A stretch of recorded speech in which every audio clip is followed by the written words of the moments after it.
Donc, dans cette vidéo de tutoriel de Scratch, on va venir vous présenter comment on va faire notre énigme, donc qui s'appelle chèvre, chou et loup.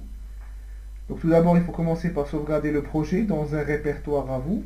Voilà, énigme-ccl. L'extension de Scratch. On efface le sprite par défaut. Et puis on va venir dessiner notre scène. C'est une scène qui consiste... Il faut dessiner en fait les deux rives d'une rivière. On choisit une couleur. Donc la couleur, d'abord il faut dessiner la rive. Voilà, prenez votre temps, hein. Ce qui est important, c'est qu'il faut laisser de la place au milieu pour le pour bateau. pouvoir mettre le bateau.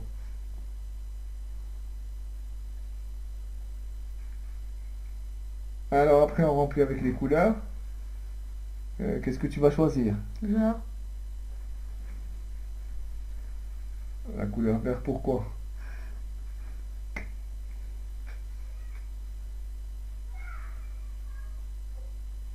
Donc c'est l'herbe.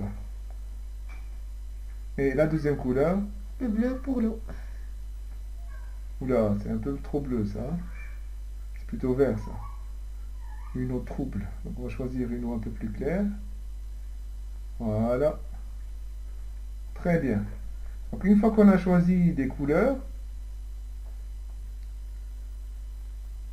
alors maintenant il va falloir vérifier les coordonnées et puis enregistrer un nouveau lutin.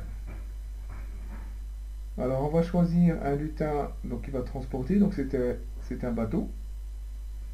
Il est un peu trop grand, n'est-ce pas? Ah oui, Donc qu'est-ce qu'on va lui faire maintenant?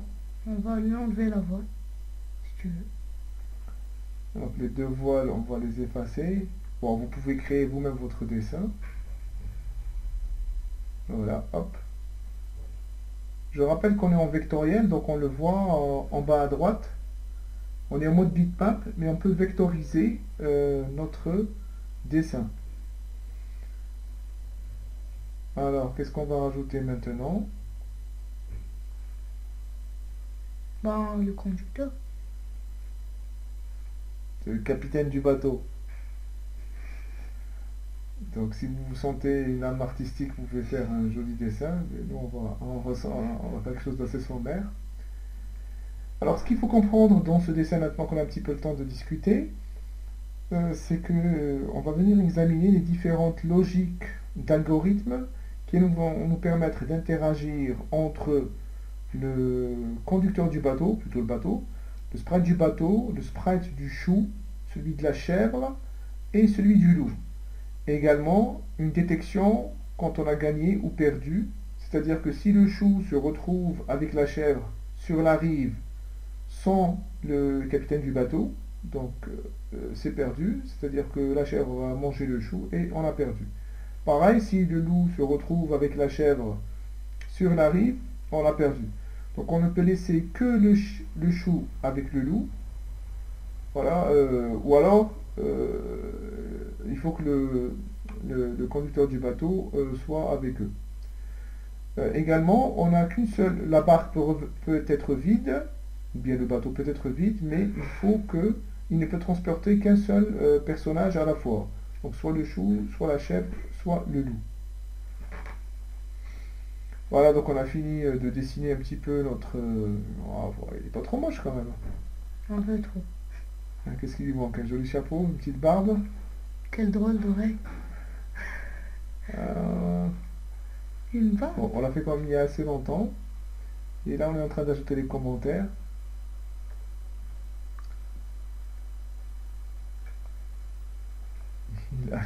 Je me demande comment il va conduire son main. Voilà, c'est ce qui manquait. Une petite main à gauche, avec des doigts.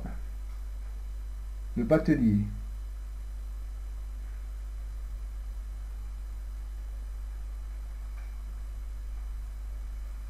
Scratch est un extraordinaire outil pour apprendre à programmer, apprendre les logiques de programmation Et ce qui est intéressant, c'est qu'il faut le rendre de manière ludique et initier les enfants avec ce jeu.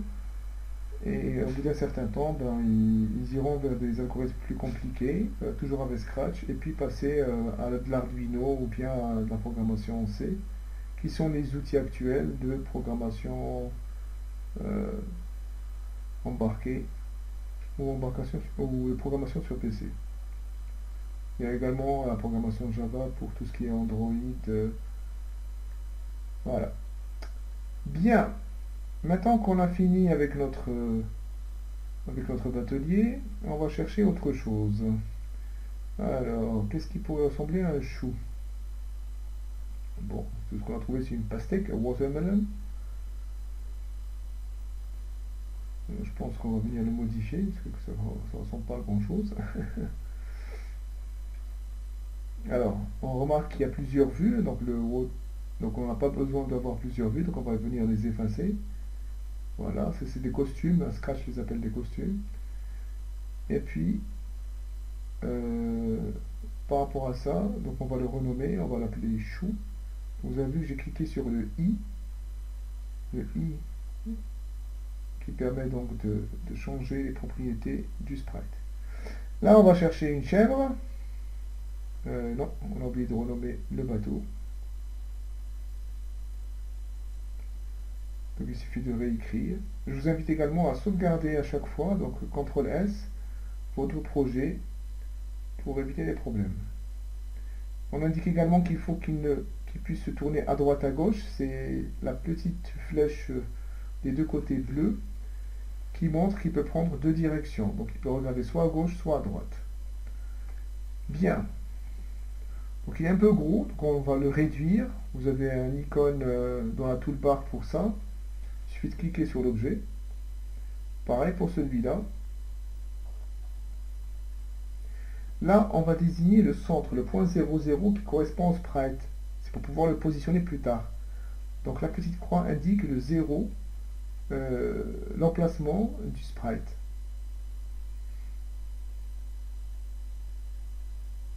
Alors, on peut diminuer également le personnage par rapport au bateau, le repositionner.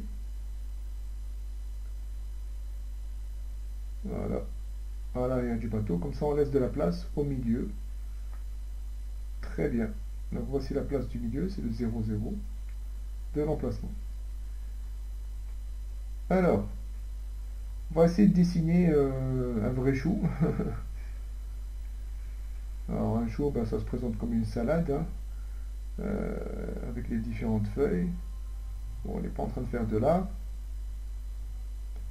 Et puis on change de couleur, et puis on fait d'autres feuilles, etc. Alors on choisit un autre type de verre. Et on remplit. Alors pour remplir, il faut veiller à ce qu'il n'y ait plus de trous quelque part. Sinon, voilà, c'est ce qui s'est passé, ça dépasse parce qu'il y avait un petit trou, hein, en haut. Donc il va falloir combler le trou avec le pinceau. Voilà, une fois qu'on a comblé le trou, on peut venir faire du remplissage. L'idéal c'est de zoomer un petit peu pour mieux voir les choses. Donc, on peut zoomer avec la souris ou l'ascenseur. Très bien. On va ajouter une autre couleur. Voilà.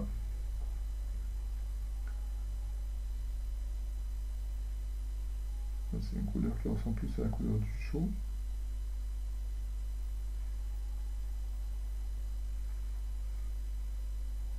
Alors si vous sentez une âme d'artiste, hein, vous pouvez y aller. Hein,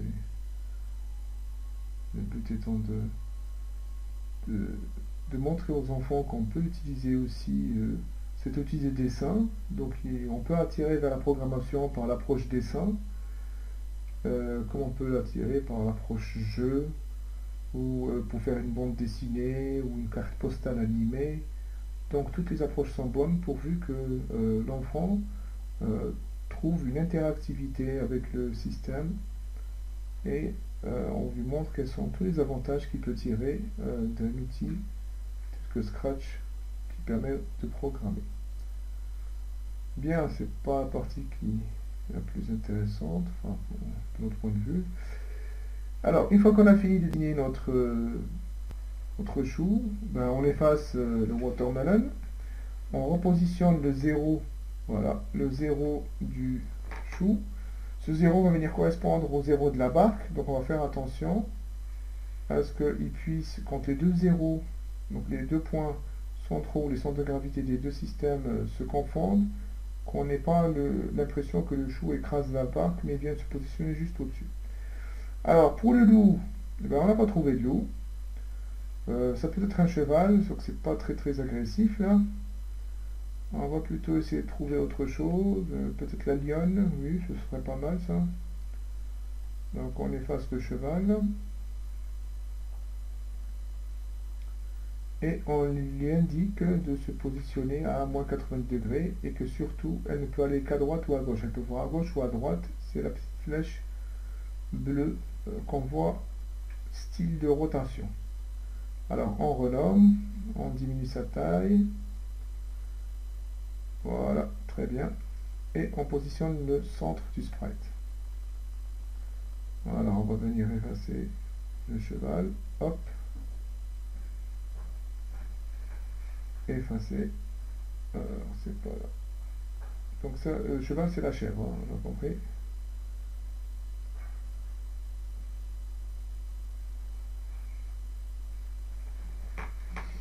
On enlève tous les costumes supplémentaires.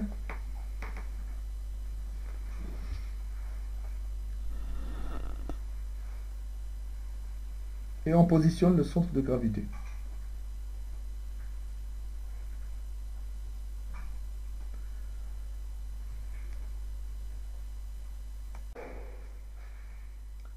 Bien, donc là on décide de sens de rotation, donc on positionne le chou en regardant vers la gauche, vu qu'il n'est pas de sens. On positionne la chèvre et le loup. Donc ils ont la même position X, mais une position Y différente. Bien. Donc on a fini avec les personnages.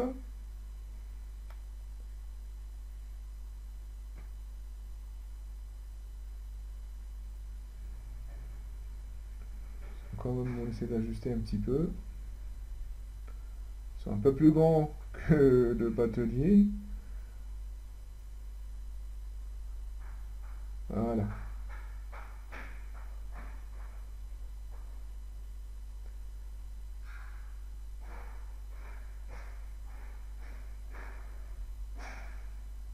Alors, on n'oublie pas de sauvegarder.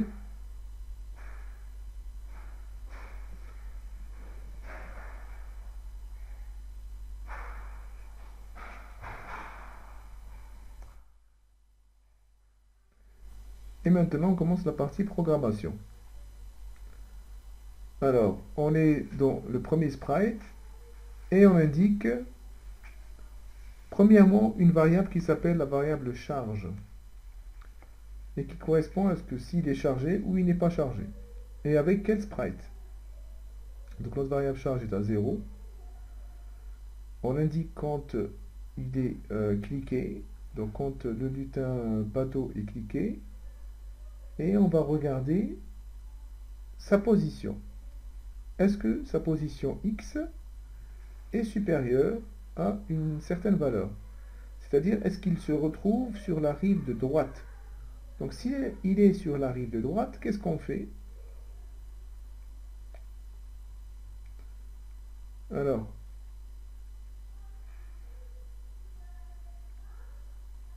ça veut dire qu'il est sur la droite et qu'on a cliqué dessus, donc il va aller à gauche. Donc on change son orientation vers la gauche et on lui demande de se déplacer en glissant, c'est-à-dire en prenant un certain temps, donc une seconde. Donc on va essayer, voilà. Donc le sprite était sur la rive droite et on a cliqué. On duplique ce bloc-là et on fait le contraire. C'est-à-dire que s'il est sur la rive gauche et qu'on le clique, qu'est-ce qui se passe? S'il est inférieur à moins 90, il se trouve donc sur la rive gauche, on lui demande d'aller vers la rive de droite, donc à plus 100. Donc on aurait pu faire égal à 100, ou bon, j'aime bien le supérieur, comme ça on est sûr, pas mal de problème. Donc là on voit bien que la barre glisse dans les deux sens et que cet algorithme marche bien. Donc là, ça nous permet de déplacer de la rive de droite vers la rive de gauche. On sauvegarde. Maintenant, on va s'occuper des sprites. Si on clique dessus, alors qu'est-ce qu'il faut vérifier? Il faut vérifier que on puisse le mettre sur la barque, c'est-à-dire il faut que la barque soit du côté droit. Donc si on clique sur le lutin,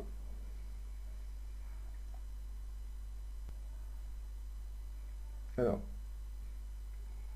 on doit faire une vérification. Donc on va vérifier la charge. Il faut que le bateau soit vide, évidemment. Donc si la charge est égale à 0, donc le bateau est vide. Donc la charge est une variable globale qui est commune à la seine, au bateau, au chou, au chef et au loup. C'est une variable globale. Donc on peut la dire de n'importe où. Il y a des variables qui sont locales et il y a d'autres qui sont globales. Donc là on va vérifier que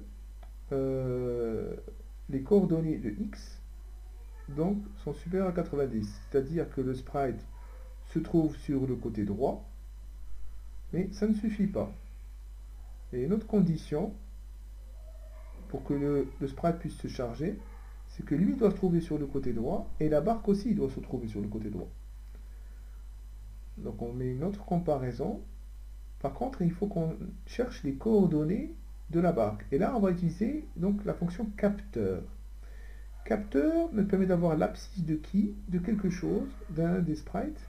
Donc là, par défaut, comme c'était le premier, ça reste le bateau.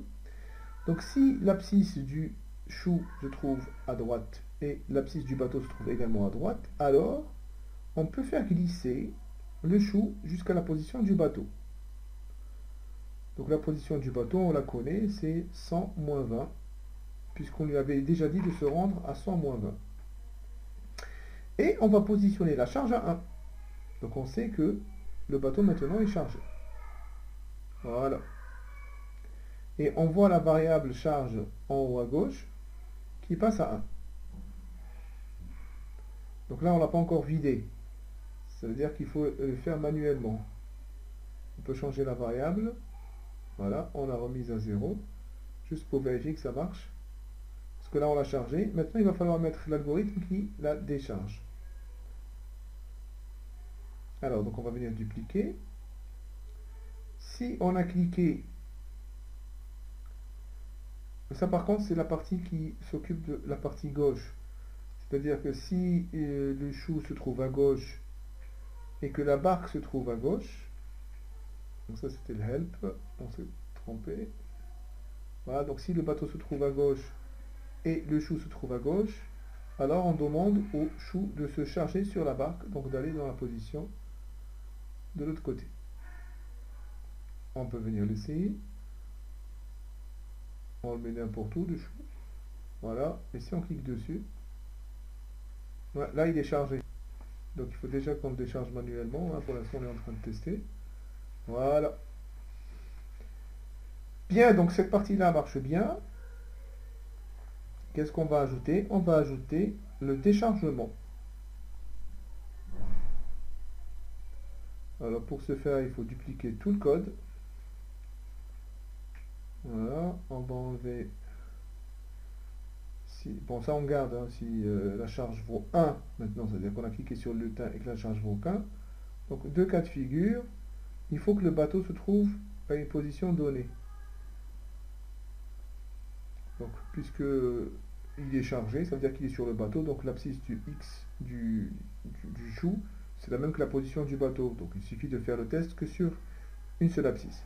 Donc si le bateau est accosté à droite et qu'il est chargé, donc il y a le chou qui est dessus, à ce moment-là, on va venir, donc là on supprime, qu'est-ce qu'on fait? On décharge le bateau et on n'oublie pas de mettre la charge à 0. Pareil pour la rive gauche, là on met inférieur à moins 90 et on va le décharger pour qu'il se trouve à gauche et en haut. Y égale 110, ça veut dire en haut. On vérifie que ça marche bien.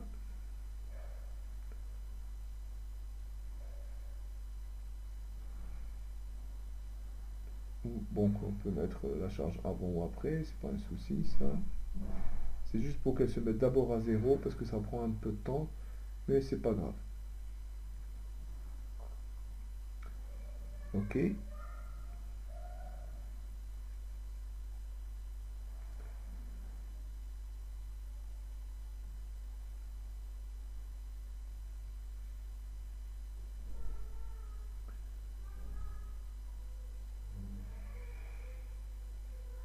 Alors, maintenant, on est en train de voir si la charge vaut 1, c'est-à-dire que le lutin est cliqué et que la charge vaut 1, alors on va l'orienter à droite.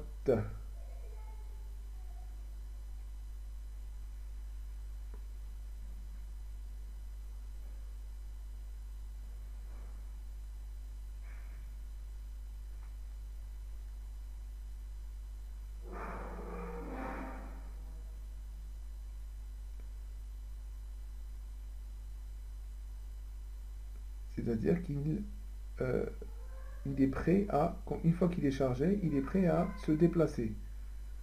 Donc, qui c'est qu'on oriente? On demande au chou d'aller sur l'abscisse X et l'abscisse Y du bateau.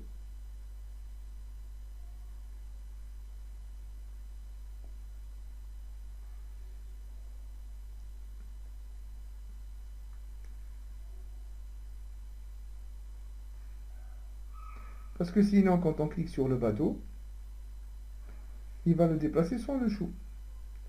Donc ce qui nous intéresse, nous, c'est de déplacer le bateau avec le chou.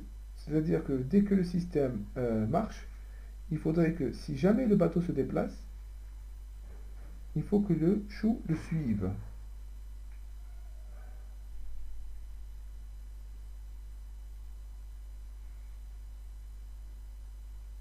Oui, une fois que j'ai chargé le chou dessus, quel est l'algorithme qui s'active? On le voit, il est en jaune. C'est celui du bas, celui que nous venons de rajouter, qui va venir dire que si jamais je clique sur le bateau et que le chou est chargé dessus, eh ben, le chou va suivre les coordonnées du bateau. Bien, une fois qu'on est satisfait de ça, on va venir dupliquer tous les blocs et on va les copier pour les autres personnages. Donc on va le copier pour la chèvre. Donc on prend les 3 blocs, puisque c'est le même comportement pour les deux. C'est l'intérêt de la programmation, c'est qu'une fois qu'on a compris, donc on a fait le système pour un personnage, et que les autres ont un comportement similaire, ben, il suffit de dupliquer. Voilà, donc là on a nos 3 blocs. Et on va venir par contre changer quelques petites choses qui sont le type de charge. Donc on avait dit que 0 c'est bateau non chargé, 1 chargé avec le chou, 2 chargé avec la chèvre, et 3 ça va être le loup. Sinon, ce qu'il faut aussi changer, c'est les positions Y, c'est-à-dire la hauteur. On voit bien que la chèvre est un peu au milieu, un peu au-dessus du bateau. Donc on va la mettre à... Alors, le bateau, on avait dit que c'était moins 20. Et puis quand on va décharger, donc le Y, on va positionner à 30. Allez, on va essayer pour voir. Donc ça, c'est à l'appréciation de tout un chacun. Donc là, on peut faire deux choses, hein. On peut diminuer la taille de la bête, on peut changer son centre, on peut au lieu de 30 mettre un peu plus haut, on peut adapter comme on veut. On vérifie juste que l'algorithme marche bien. Voilà. Pour l'instant, il n'y a pas de détection parce que là, dès que le personnage part, ça y est, la chèvre a mangé le chou et on a perdu. On n'est pas encore arrivé à la détection. Alors, on va faire pareil pour le loup. Donc, on duplique les 3 blocs. On duplique les 3 blocs de déplacement. Voilà. Et puis, on va venir changer. On va venir changer.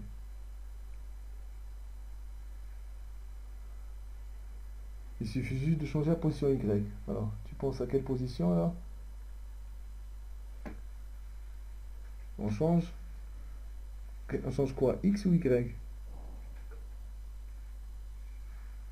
Qu'est-ce que tu en penses? Y? Ah oui, Y. Et on va mettre quelle valeur? sachant que le -20 c'est le bateau. Donc on va mettre au-dessus de -20 ou en dessous de -20?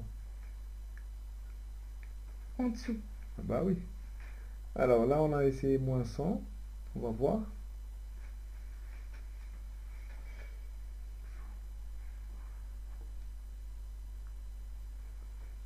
Voilà, hop, on déplace. Voilà, quand on clique sur le personnage, on voit bien qu'il y a un petit lag, donc un petit retard entre le déplacement du loup par rapport à la chèvre. Oui, puisque l'algorithme dit de suivre. Cela dit, ça marche plutôt bien. Très bien. Voilà. Donc là, sur cette partie, on a fini de faire les déplacements des sprites. Et après, il faudra passer au problème de détection. Donc on va ajuster un petit peu les centres de gravité, voilà, pour qu'on le positionne un petit peu plus haut. Qu'on n'ait pas l'impression que les pieds traversent le bateau. On va faire pareil pour le lion. Oh, c'est pas un lion, c'est un loup. Voilà, on va réajuster un petit peu le centre. Très bien. Et c'est bon. On voit bien que si on clique, ben, il ne peut pas aller dessus. Parce qu'il faut que la barre soit vide. Là, on peut. Il faut savoir qu'il y a une certaine interactivité, c'est-à-dire que maintenant on est en train de cliquer, ben, le programme est en train de tourner. Donc les différentes boucles ou conditions sont appelées et on le voit, elle s'illumine en jaune, en surbrillance, pour montrer que c'est elle qui marche.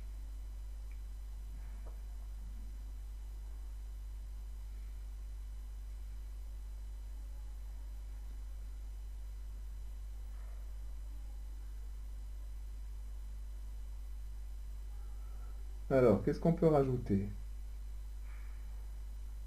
Oui, on a changé le sens de l'orientation pour qu'il puisse s'orienter en face avec la même orientation que le bateau. Donc il se retourne de l'autre côté. Quel que soit X, il se retourne vers le bateau. On va dupliquer ça pour les autres petites bêtes. Comme ça, dès qu'il est posé à terre, il s'oriente vers le bateau, donc vers le lac. Et ça, c'est un système qui peut marcher à droite. Donc c'est la même fonction qu'on va utiliser à droite et à gauche. C'est pareil pour le chou, même s'il n'a pas trop de direction, le chou. Un chou dans un sens, ça se mange dans les deux sens. Ok.